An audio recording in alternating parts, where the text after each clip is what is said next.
civil rights statutes. And then that's the baseline. And then this is the president's agenda. These are his executive orders that he's put out there about anti-discrimination, about anti-DEI, about enforcing our laws equally.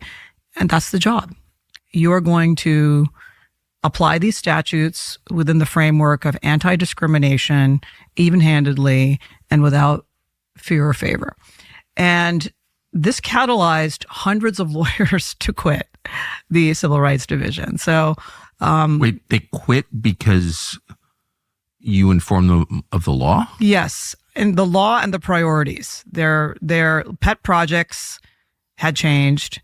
They weren't going to be able to do those the way that they wanted. And so they thought that this part of the Department of Justice was just immune to democracy? It has been. Elections just had no bearing on this? It has been. I mean, there were career lawyers there who were doing the same thing, no matter who's the president. And so suddenly their little fiefdom that had remained untouched, like Shangri-La, was suddenly having to be responsive to elections. And so that's the definition of the deep state, what you just described.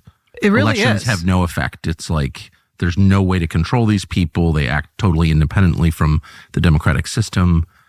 I mean, that's the problem, right? Well, that's what I found. And so, in response to my memos, of course, they began leaking to the press.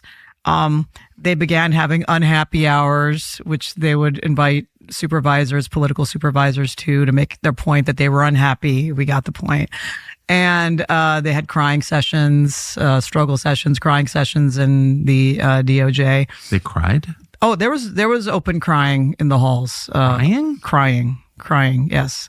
And then one of my colleagues described to me, it was the last day a couple of weeks ago for some of them, they lined up in a phalanx and approached the elevator together, and then they left the building together, to show their solidarity for one another as if they were persecuted. How old are these, high school students or adults? Yeah, these are 30, 40, and 50-year-old career attorneys in the Department of Justice. So, yeah. That's pathetic. It's different. I come from the private sector, as you know, over 30 years in the private sector, 18